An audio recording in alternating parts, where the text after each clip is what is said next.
अंग्रेजों के वक्त में थे इस देश के, तो वही हालात आज हैं।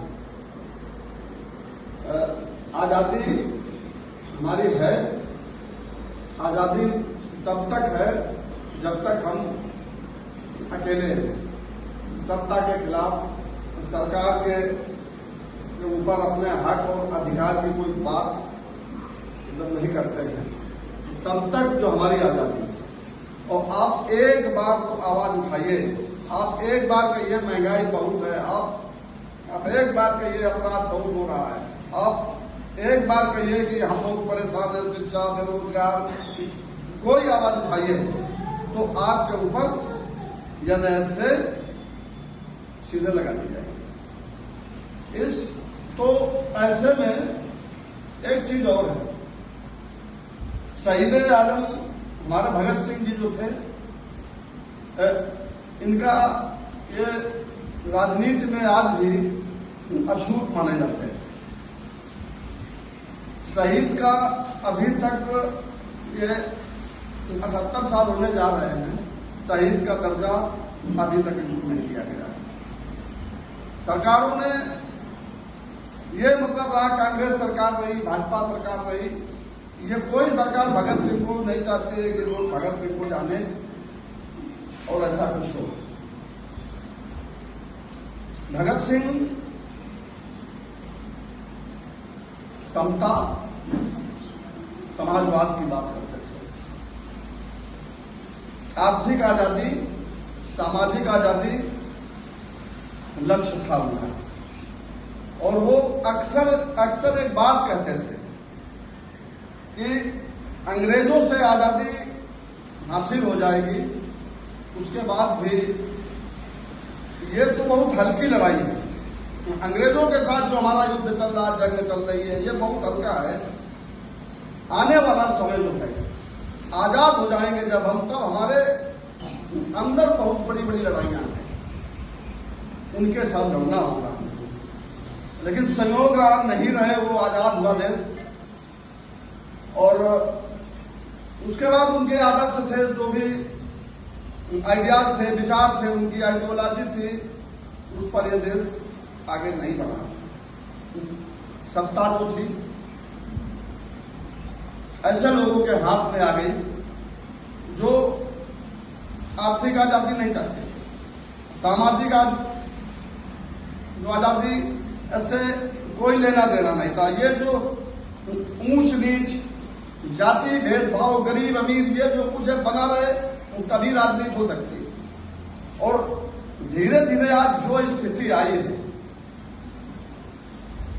कि अभिव्यक्ति की आजादी तक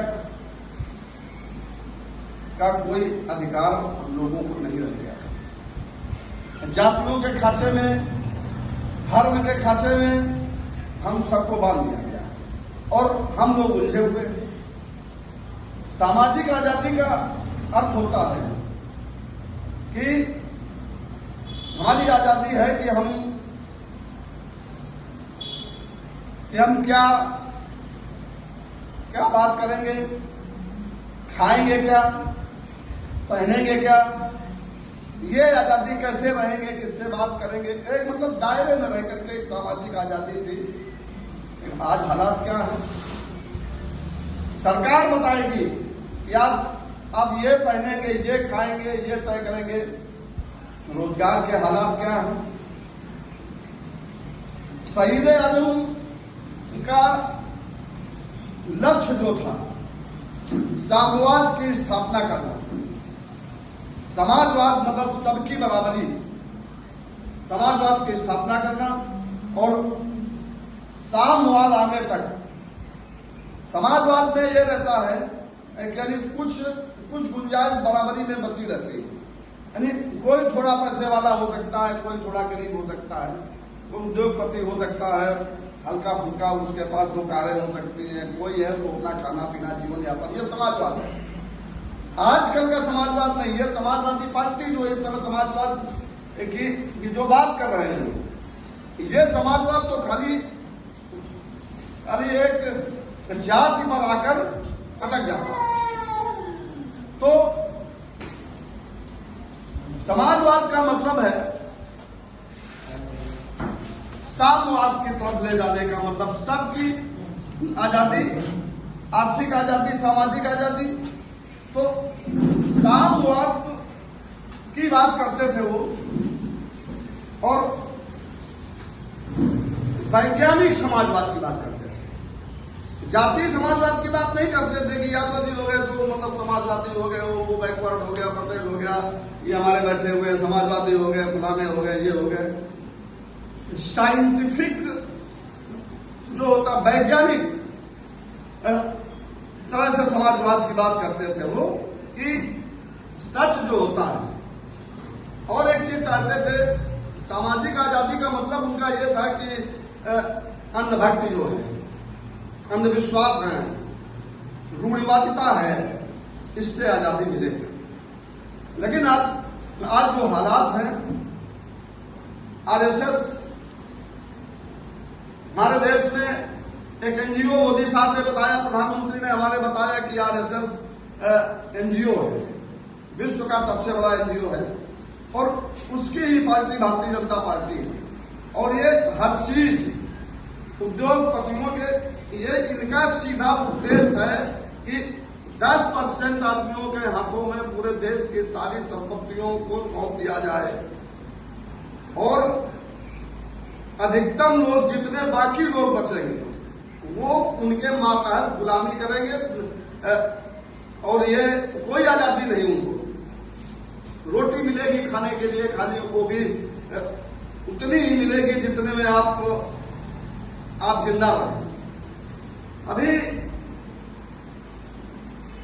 स्टूडेंट्स का मामला है, रोजगार कहीं है नहीं, सरकारी कंपनियां जितनी हैं सारी बेच दी गई हैं, वो उद्योगपतियों की ओर। ये अंतर आज क्यों जो है ये भगत सिंह प्रासंगिक है, इसीलिए प्रासंगिक है भगत सिंह की। भगत सिंह बराबरी की बात करते थे, आर्थिक आजादी की बात करते थे, और आज जो हो रहा है उल्टा हो रहा है। समाजवाद नहीं, वही साम्राज्यवाद, पूंजीवाद की बात हो रही है। जिस तरह ईस्ट इंडिया कंपनी भारत में आई, तो ईस्ट इंडिया कंपनी वाले कौन थे?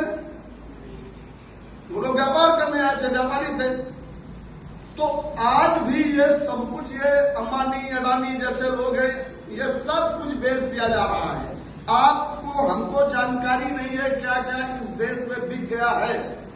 वो मालूम होता है 2 साल 4 साल बाद रेल बिक गई, भेड़ बिक गया, सेल बिक गया, और सब कुछ, जल, जमीन, जंगल, सब कुछ बेच डाला, कोई चीज नहीं बची। मणिपुर में जो चल रहा है वो भी लूट का, जमीनों की, असली लूट, जमीनों की लूट का खेल इनका है। ये एक एक करके जमीनें लूट ले रहे हैं, और आपके यहां, मेरे पास, इनके पास, जो 2, 4, 10 बीघे जमीन है, वो जमीन भी ये अंबानी, अडानी को दे देना चाहते हैं। तो अब ये वहां मणिपुर में क्या हुआ, पाम की खेती होती थी, ये पाम आयल जो होता है, तो इसकी खेती होती थी, और निचले हिस्से में जो होता था, तो वो सारा अडानी को दे दिया पूरा कि हम खेती करेंगे।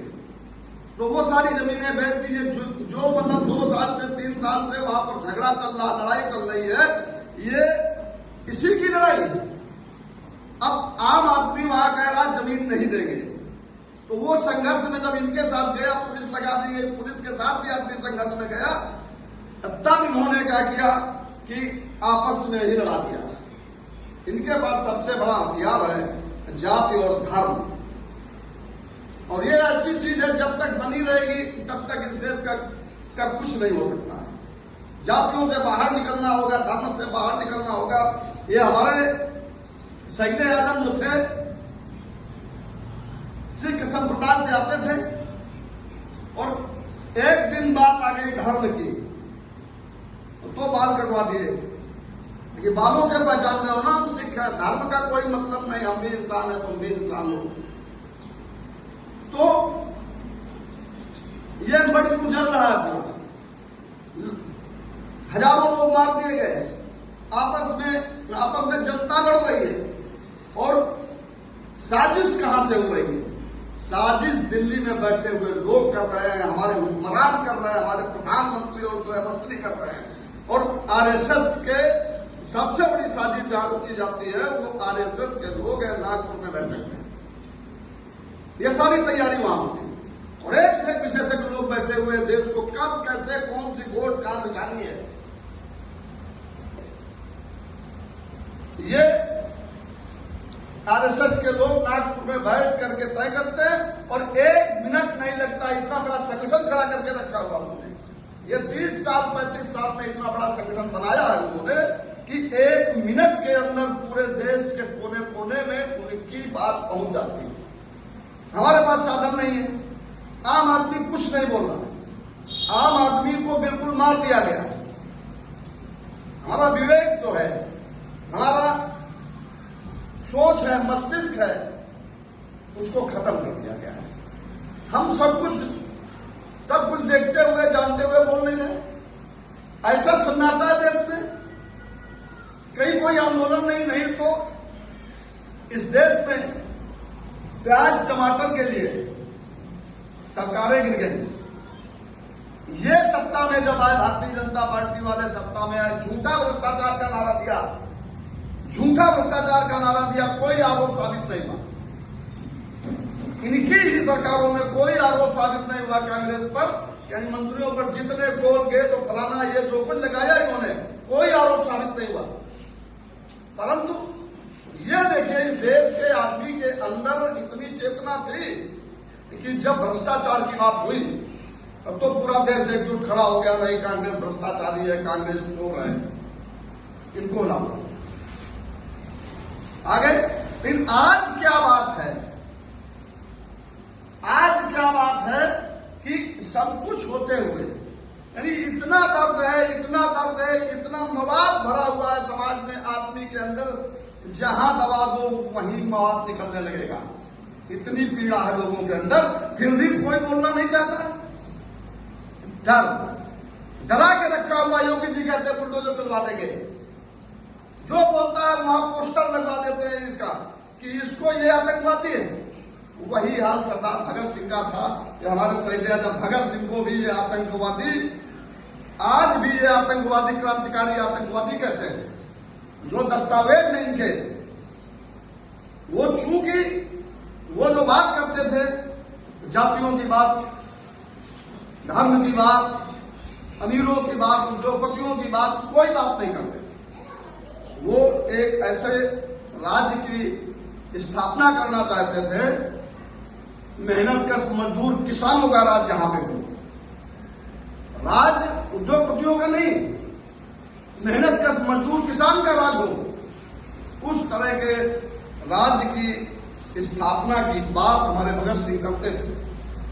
तो अंग्रेजों के दुश्मन तो थे ही।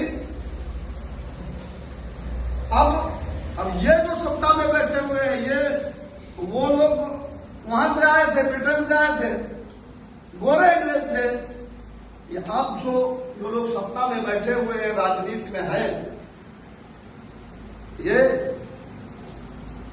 वही अंग्रेज, अंग्रेजों के ही वंशज हैं। उसी समय जन्म हुआ था इनका। और ये अभी देखो, एक खेल हुआ, शिक्षा को ये मार देना चाहते हैं। जितने स्कूल कॉलेज बड़े बड़े, JNU, DU, Aligarh university, Allahabad university, ये जितने भी बड़े बड़े इंस्टीट्यूशन थे, सारी जमीनें बेचने का इन्होंने, उसके अंदर जमीनें, चूंकि वो ऐसे इंस्टीट्यूट है, कैंपस है और ऐसी पढ़ाई होती है, बहुत कम पैसे में वहां पढ़ाई, इसीलिए गरीब का बच्चा वहां पहुंचता है। उस पर कब्जा करना चाहते हैं। वो तो जेएनयू का, हम लोगों का संगठन है, हमारी पार्टी का संगठन है, वहां लड़ रहा है। तो 10 साल हो गए बराबर लड़ाई लड़ते हुए, कितने लोगों को जेलों में डाला हुआ और कोई आरोप नहीं है। उमर खालिद, सरजीद इमाम जैसे लोग, कोई आरोप नहीं है और आज तक बेल नहीं हुई उनकी, और ना तो आरोप पत्र दाखिल किया।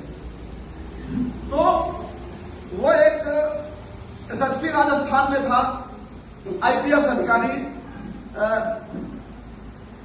संजीव भट्ट, उसने जब गोधरा कांड हुआ तो इनका आदेश था मुस्लिमों को मारो जाकर के, आदेश दिया, पुलिस को आदेश दिया, गुंडों से कहा मारो, पुलिस से कहा बोलना नहीं, तुम्हें भी कहा मिल जाए, वहां गोली चला देना। 2,500-3 हजार हत्या हुई, 2,000 सरकारी दस्तावेज बताते हैं, 2,000 लोग मारे गए, गर्भवती महिलाएं मारी गई, 1 साल 2 साल के छोटे छोटे बच्चे मारे गए, खुला कत्लेआम करवाया। वो कोई दंगा नहीं था, वो खुला कत्लेआम था। दंगा होता है तो आपस में संघर्ष होता है, कुछ हमारा विवाद होता है, कुछ आपका विवाद, हम भी तैयारी से होते हैं, आप भी तैयारी से होते हैं, लड़ जाते हैं, 2-4 मरते हैं, उसके बाद कंप्रोमाइज हो जाता है। लेकिन ये कत्लेआम है कि एक पक्ष को मालूम ही नहीं था कि हमारे ऊपर हमला होने वाला है, दूसरा पक्ष आया, कोई खाना बना रहा, कोई चारा काट रहा, कोई जा रहा सड़क पे, दूसरा पक्ष तो हमलावर है, वो मारता काटता चला जा रहा। ये गोधरा में हुआ तो उस समय ये आईपीएस अधिकारी वहां था, और जब ये आदेश दिया, जो इन्होंने सरकार इनकी थी, तो जब आदेश दिया इन्होंने तो इसने इनकार कर दिया। उसने कहा मैं इसके लिए नहीं हूं, रक्षा करने के लिए हूं जनता की। तो उसी समय उसको सस्पेंड कर दिया और उसके ऊपर आरोप लगाए, एफआईआर की, जेल में दिया। आज तक जेल में चल रहा। एक आईपीएस, कोई भी उसके ऊपर आरोप नहीं है, कोई भी दलील, कोई भी सबूत आज तक कोर्ट में साबित नहीं हुआ, और वो अपनी जेल के अंदर। उससे एक बात कह रहे, एक बार बयान दे दो कि हमने कोई ऐसा आदेश नहीं दिया, हमने कुछ ऐसा नहीं किया, और हमारा कोई हाथ नहीं उसका प्लेन। तो उसने कहा नहीं, झूठ नहीं बोलेंगे मर जाएंगे। वो आज भी जेल में। अब अभी लेह लद्दाख में हुआ मामला,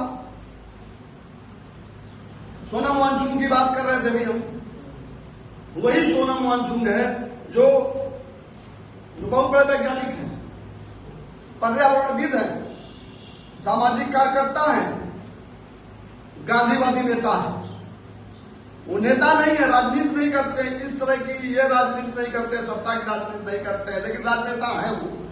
अगर माना जाए वहां के जो आम आदमी हैं, तो वो खाली 6वीं अनुसूची की एक मांग है उनकी, और सारी मांगें सरकार मान लेगी।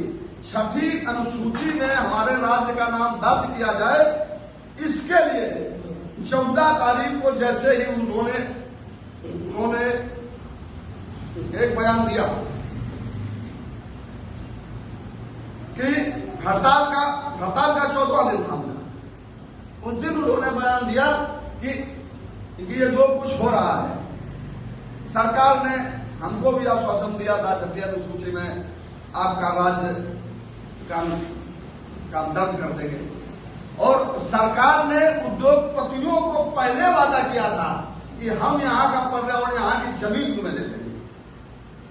तो बोले मामला उसी में फंसा हुआ है। अब उनका दबाव, चुनाव चूंकि फिर आ रहा है तो उनका बड़ा दबाव है। तो ये खेल कहां चल रहा है? वो एक एक जमीन बेच रहे हैं, और हम और आप, अब्दुल, अहमद, असलम,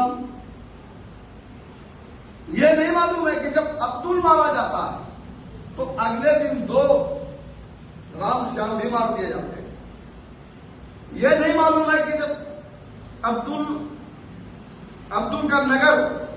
नगर ध्वस्त किया जाता है, बुलडोजर चलाया जाता है, रामनगर 10 दिन बाद ढहा दिया जाता है। लेकिन हम खुश हैं, हम बहुत खुश हैं कि वो मुसलमान टाइट है, मुसलमान ये कर रहा। तो आज जो हालात हैं वर्तमान में, स्टूडेंट्स का आंदोलन, उत्तर प्रदेश, बिहार, असम, अभी ये मतलब हफ्ते भर के अंदर का है, असम, उत्तराखंड, ये आंदोलन चल ही रहे थे। लेह लद्दाख में भी ये आंदोलन हो गया, वो भाजपा का कार्यालय फूंक दिया ये, और सबसे बड़ी बात, उस आदमी को एनएसए की धारा में अंदर कर दिया, और लद्दाख में नहीं रखा। एनएसए की धारा, मतलब ऐसी धारा लगाई, इतनी खतरनाक धारा लगाई उस आदमी के ऊपर। लेह लद्दाख में नहीं रखा, वहां जेलों में वहां नहीं रखा, राजस्थान में। तो ये जो हालात हैं, इससे बाहर आने के लिए, जीतने के लिए, इनसे इस सत्ता को हटाने के लिए जो लोग भी हैं, वो पार्टीगत नहीं है, हम खाली भाजपा की बात नहीं कर रहे, जितने भी राजनीतिक दल हैं, ये सारे के सारे उद्योगपतियों से, जितने कारपोरेट है, सब पैसे लेते हैं। और जब तक ये चलता रहेगा तब तक इस देश में बदलने वाला कुछ नहीं है। तो आज हालात ऐसे हैं, भगत सिंह के आदर्शों पर ही आगे चलने की जरूरत है।